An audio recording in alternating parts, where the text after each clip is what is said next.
Hello my dear students, how are you. I think आप सभी लोग स्वस्थ होंगे, अच्छे होंगे। और जैसा कि आप लोगों को पता है, मेरे चैनल कंप्लीट इंजीनियरिंग सॉल्यूशन पे मैं आप लोगों के लिए सब्जेक्ट लेके आया हूँ basic electrical engineering. Basic electrical and electronics engineering first year के लिए कॉमन है। ये सभी यूनिवर्सिटी में पढ़ाया जाता है फर्स्ट ईयर में। तो इसके मैं फर्स्ट मॉड्यूल से स्टार्ट किया। अभी मैंने रेफरेंस लिया है सिलेबस IKG PTU कपूरथला का, और इसमें जो भी टॉपिक अदर यूनिवर्सिटीज के रह जाएंगे वो मैं इस सिलेबस कंप्लीशन के बाद आपको करा दूंगा बिफोर योर एग्जामिनेशन। तो कुछ लोगों का तो भी पेपर मार्च में लगेगा और कुछ लोगों का पेपर हो सकता है अगले जुलाई में लगेंगे। तो मैं कोशिश यही करूंगा कि 20 मार्च से पहले मैं आपके फर्स्ट ईयर का ये पूरा सिलेबस कंप्लीट कर दूं, ताकि आप अगले सेमेस्टर में इसको अच्छे से रिवाइज कर पाए और कमेंट बॉक्स में मुझे कमेंट कर पाए कि आपको क्या क्या कंटेंट और न्यूमेरिकल चाहिए। टॉपिक कवर होने के बाद मार्च के बाद भी मैं इसको खत्म नहीं करूंगा, नए टॉपिक्स ऐड होंगे। उसके अलावा कुछ न्यूमेरिकल्स, एडिशनल न्यूमेरिकल्स और प्रीवियस ईयर क्वेश्चन पेपर भी मैं जुलाई के पेपर से पहले डिस्कस करूंगा। So guys, before going to start my lecture, मैं आप लोगों से यही रिक्वेस्ट करूंगा कि अगर आप चाहते हैं कि आपको ये सारे वीडियो नोटिफिकेशन मिलते रहें तो बेल बटन जरूर दबा दीजिएगा, मेरे चैनल को सब्सक्राइब कर लीजिएगा कंप्लीट इंजीनियरिंग सॉल्यूशन को, और उसके साथ साथ लाइक बटन जरूर दबाइएगा अगर आपको अच्छा लगे। और अगर आपको कुछ भी कंटेंट चाहिए इलेक्ट्रिकल इंजीनियरिंग के रिगार्डिंग एनी सब्जेक्ट्स, तो आप मुझे मैसेज में, टेक्स्ट में मैसेज कर सकते हैं। आप उसमें मैसेज में, कमेंट में मैसेज कर सकते हैं कि सर मुझे इस टॉपिक समझ में नहीं आया, या इस टॉपिक का आप एडिशनल वीडियो हमें बना के डिलीवर करिए। मेरा मेन मोटो है कि अकॉर्डिंग टू सिलेबस जो है आपकी यूनिवर्सिटी सिलेबस, उसके अकॉर्डिंग टॉपिक बाय टॉपिक मैं आप लोगों को कंटेंट प्रोवाइड कराऊं, ताकि आप मैक्सिमम से मैक्सिमम नंबर गेन कर सके ड्यूरिंग योर यूनिवर्सिटी एग्जामिनेशन, और अच्छा नंबर भी ले आ सकते हैं। और बैक होने का तो सवाल ही नहीं है अगर आपने मेरे सारे के सारे लेक्चर अटेंड कर लिए। So guys, let's start the topic. And the topic जो इस लेक्चर में, लेक्चर नंबर 3 में मैं टॉपिक करूंगा, इससे मैंने प्रीवियस लेक्चर का बता दूं। फर्स्ट लेक्चर मैंने इंट्रोडक्टरी लिया था जिसमें मैंने सर्किट एलिमेंट्स के बारे में डिस्कस किया था। सेकंड मैंने आपको बताया था ओम्स लॉ, केवीएल और केसीएल। तो जब ओम्स लॉ और केवीएल और केसीएल हम लोग कर लेंगे तो एक कॉमन आता है कि इन लोगों का कॉम्बिनेशन कैसा होता है सीरीज एंड पैरेलल में, रेजिस्टेंस का, कैपेसिटेंस का और इंडक्टेंस का। तो इस लेक्चर में मैं गाइस डिस्कस करूंगा कि रेजिस्टेंस का सीरीज और पैरेलल कॉम्बिनेशन कैसे होता है।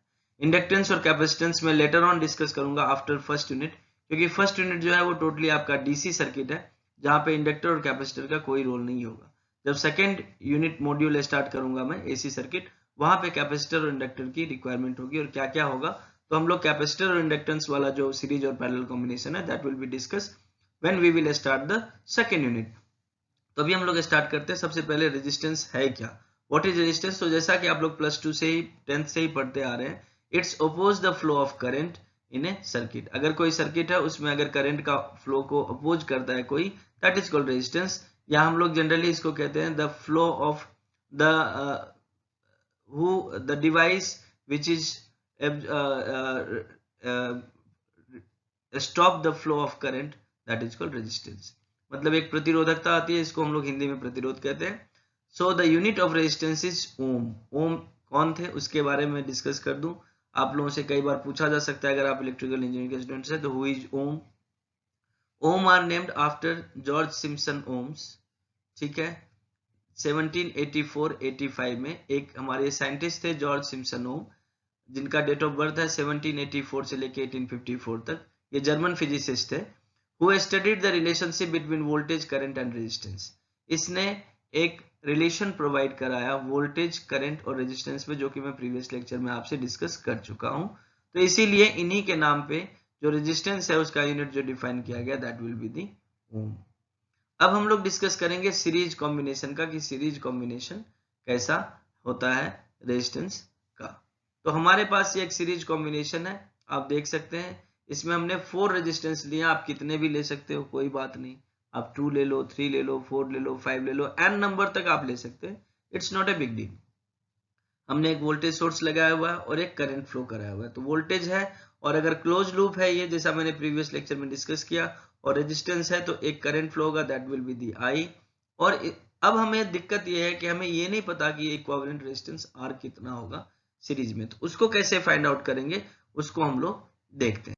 तो इसके लिए क्या करता है, अकॉर्डिंग टू अगर मैं ओम्स लॉ अप्लाई कर दूं प्रीवियस सर्किट में, जो कि सर्किट आप देखेंगे, तो V1 इज इक्वल टू क्या होगा आपका IR1, V2 is equal to होगा IR2, V3 is equal to होगा IR3, V4 is equal to होगा IR4।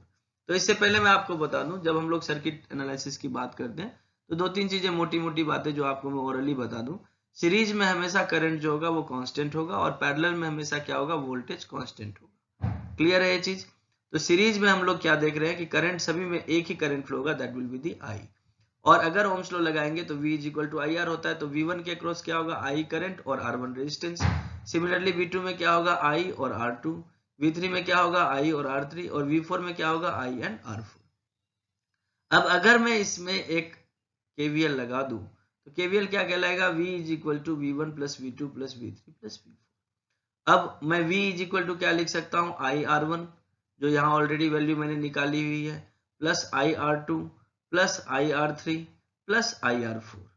तो अब V इज इक्वल टू हमारा क्या आ गया, I कॉमन में, और हमारा R1 plus R2 plus R3 plus R4, ये चारों के चारों आप देख रहे हो, हमारा इक्वेशन नंबर 1 हो गया। और अकॉर्डिंग टू अगर मैं ओम्स लॉ जाऊंगा पूरे सर्किट के दौरान तो हमारा V इज इक्वल टू क्या हो जाएगा, IR। तो अब देखिए V common cancel, I common cancel. अब R की जगह क्या है, R1 plus R2 plus R3 plus R4। दोनों मैंने एक ही सर्किट में लगाया, ये मैंने इक्विवेलेंट रेजिस्टेंस ले लिया और ये मैंने अलग अलग रेजिस्टेंस लिया हुआ। तो finally so R is equal to क्या हो गया हमारा, R1 plus R2 plus R3 plus R4।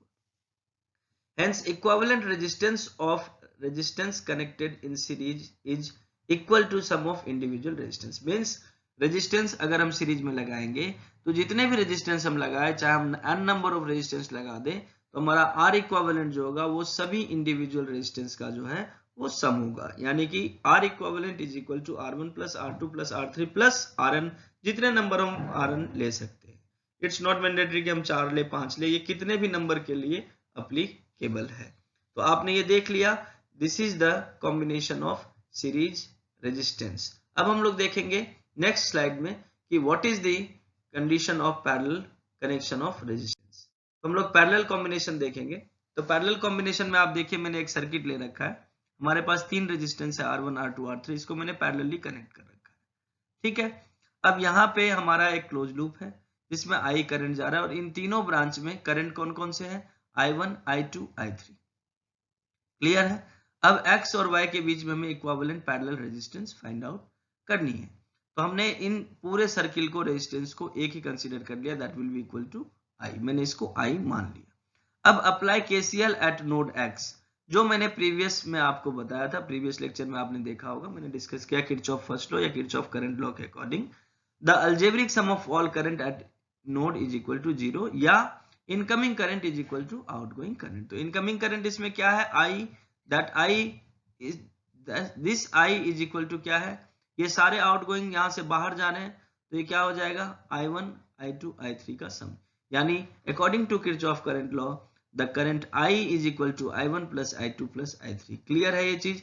इसमें आपको किसी भी तरह की दिक्कत नहीं होनी चाहिए। अगर दिक्कत है तो प्रीवियस लेक्चर आप देखिए जाके, वहां मैंने ऑलरेडी इन सब चीजों को एक्सप्लेन किया हुआ है।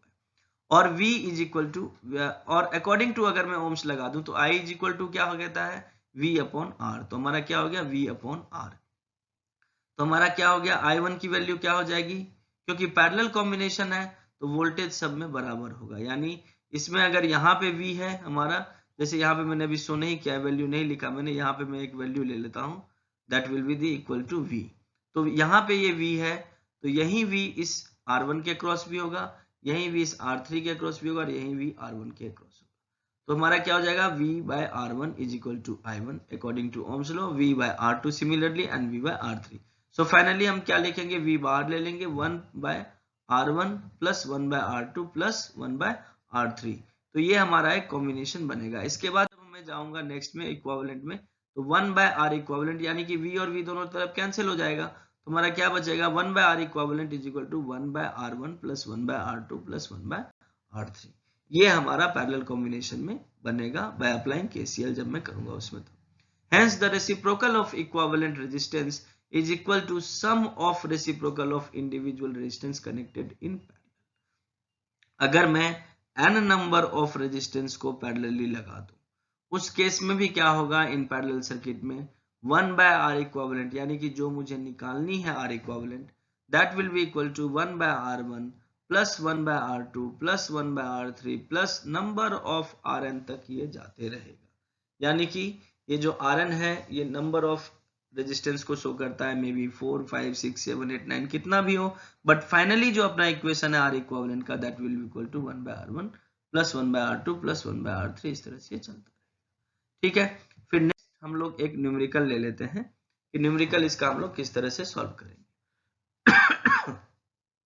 तो देखिए, जैसा कि आप न्यूमेरिकल में देख रहे हैं, यहाँ पे मैंने एक सर्किट लिया है, find the equivalent resistance of the circuit between x and y। Resistance हमें निकालना है, इक्विवेलेंट रेजिस्टेंस, यानी कि x और y के बीच में टोटल रेजिस्टेंस क्या है RXY, ये हमें फाइंड आउट करना है इस सर्किट को सिंप्लीफाई करके। तो अभी जो दोनों कंसेप्ट हमने स्टडी किए हुए हैं, सीरीज और पैरेलल का, दोनों कॉम्बिनेशन इसमें अप्लाई करेंगे और फाइनली हम RXY के बीच में जो इक्विवेलेंट रेजिस्टेंस है ये हम लोग निकालेंगे।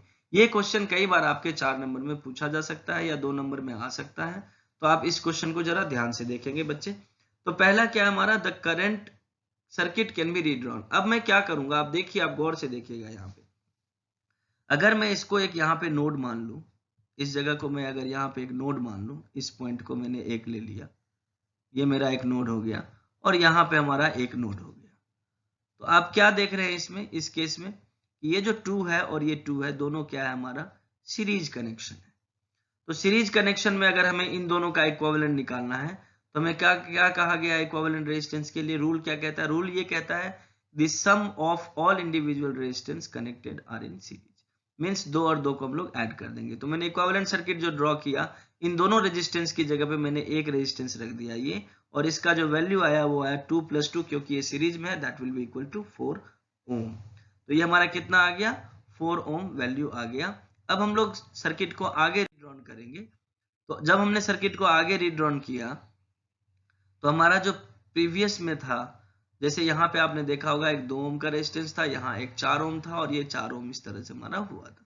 तो फाइनली हमारे सर्किट में क्या है, 1 ओम यहाँ है, 2 ओम यहाँ है, 1 यहाँ है, और ये जो 1 ओम आया ये कैसे आया, ये 3 जो रेजिस्टेंस थे आप प्रीवियस सर्किट को देखेंगे जाके, अगर ड्रॉ करेंगे न्यूमेरिकल अपने कॉपी में, तो आप लोग प्रीवियस सर्किट में देखेंगे कि ये जो 3 रेजिस्टेंस है 2, 4 और 4, all 3 are connected in parallel. तो मैं इसका इक्विवेलेंट निकालूंगा 1/R। तो 1/R क्या होगा, 1/2 प्लस 1/4 प्लस 1/4। तो इन तीनों का एलसीएम क्या होगा, यहाँ पे 4, और जो हमारा एडिशन होगा वो क्या होगा, 2 यहाँ आ जाएगा plus 1, finally 4/4, 4/4 cancel, that will be equal to 1। यानी कि इस पूरे रेजिस्टेंस के इक्विवेलेंट क्या होगी, 2, 4 और 4 के पैरेलल कॉम्बिनेशन का इक्विवेलेंट रेजिस्टेंस क्या होगा अपना, that will be equal to 1 ohm. अब आप देखिए गौर से, अगर मैं इस सर्किट को रीड्रॉ करूं तो ये 1 ओम और ये 1 ओम, देखिए यहाँ पे दोनों सीरीज में है कि नहीं है, 1 यहाँ से गया और ये गया, यानी कि इस दोनों नोड के बीच में ये 1 और 1 जो है ये पैरेलली कनेक्टेड है, लेकिन दोनों जो 1 और 1 है ये किस में कनेक्टेड है हमारा, ये है सीरीज कनेक्शन। तो सीरीज कनेक्शन में इसकी क्या वैल्यू हो जाएगी, 1 + 1 यानी कि 2 ओम। अब देखिए आप 2 और 2 यहाँ पे पैरेलल है, तो 2 और 2 पैरेलल होगा, तो 1 को तो मैं अभी एज इट इज रखूंगा फर्स्ट वाला, और 2 और 2 को अगर मैं पैरेलली करूं तो वो क्या हो जाएगा value, 1/2 plus 1/2 is equal to 1/R हम लोग लिख सकते हैं। तो फाइनली क्या होगा, 1/2 प्लस 1/2 की वैल्यू हमें पता है कितनी होती है, हाफ और हाफ को अगर आप ऐड करोगे तो कितनी वैल्यू होगी, उसकी वैल्यू 1 ही होगी। तो हाफ और हाफ की वैल्यू हो गई 1। तो हमारा R इक्विवेलेंट की अगर मैं बात करूंगा तो 1 और 1 ये दोनों देखिए आप यहां से चलेंगे तो सीरीज में है। So finally RXY become 1 + 1 is equal to 2 ohm. तो आपने देखा कि किस तरह से एक बहुत ही ज्यादा कॉम्प्लिकेटेड सर्किट, अगर हमें सीरीज और पैरेलल का कॉम्बिनेशन पता है कि किस तरह से लगाते हैं, तो we can easily find out the equivalent resistance between a circuit. हमने कुछ नहीं किया। अब ये जो आप देख रहे हैं, आप सोचेंगे कि इसका एप्लीकेशन कहाँ है, तो इसका एप्लीकेशन जहां पे सर्किट कॉम्प्लेक्स होगा, हम करंट या वोल्टेज की वैल्यू नहीं निकाल पाएंगे, वहां पे ये मेथड हमारे लिए बहुत इजी है to find out the equivalent resistance. कई बार गेट एग्जामिनेशन में, पीएसयू में कई बार पूछा जाता है कि इक्विवेलेंट सर्किट आपको दे देगा, और सर्किट दे देगा आपको और आपसे कहा जाएगा कि इक्विवेलेंट रेजिस्टेंस निकालिए इन दोनों टर्मिनल के बीच में। कई सारे थ्योरम्स में भी इसकी जरूरत पड़ती है, जब हम लोग इंटरनल रेजिस्टेंस या जिसको थेवेनिन रेजिस्टेंस आप लोग कहते हैं वो हम लोग निकालते हैं। इसके अलावा नेक्स्ट लेक्चर जो आपका है उस वाले लेक्चर में मैं जाऊंगा सोर्स कन्वर्जन, कैसे हम लोग एक करंट सोर्स को वोल्टेज सोर्स में कन्वर्ट कर देते हैं और कैसे एक वोल्टेज सोर्स को करंट सोर्स में कन्वर्ट कर देते हैं। इसके अलावा different types of voltage and current sources, ये एक ही लेक्चर में दोनों कंबाइंड होके आएगा नेक्स्ट लेक्चर नंबर 4 में। तो गाइज आप इसके बेस जो न्यूमेरिकल है इक्विवेलेंट रेजिस्टेंस निकालने के लिए किसी भी सर्किट का, उसके न्यूमेरिकल आप किसी भी रेफरेंस बुक जो मैंने यहाँ पे लिखी हुई है या आपके पास एडिशनल कोई और बुक है बेसिक इलेक्ट्रिकल एंड इलेक्ट्रॉनिक्स की, उस बुक में जाके प्रैक्टिस जरूर करें ताकि आपको इसका कंसेप्ट क्लियर हो जाए। और अगर आपको कहीं पे फिर भी डाउट रहता है तो I am ready to help you, आप मुझे कमेंट बॉक्स में रिप्लाई कर दीजिए, मैं आपको एडिशनल पीडीएफ वगैरह क्वेश्चंस के और सेट्स भेज दूंगा पर्सनली।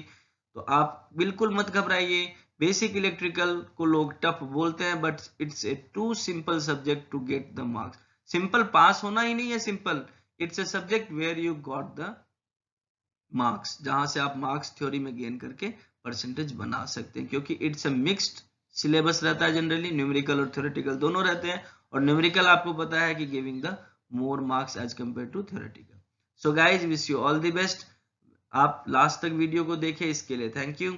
आप लाइक बटन जरूर दबाएं, इसके अलावा मेरे चैनल को जरूर सब्सक्राइब कर लीजिए अगर आप इलेक्ट्रिकल इंजीनियरिंग के स्टूडेंट हैं या first year BTech electrical engineering में पढ़ रहे हैं, क्योंकि बाकी इंजीनियरिंग से रिलेटेड कई सारी चीजें इस पे मैं डे बाय डे डालते जाऊंगा, क्योंकि सिलेबस तो एक बार खत्म हो गया तो उसके बाद तो बस उसके मॉडिफिकेशन जब होंगी तभी मुझे एडिशनल डालना पड़ेगा।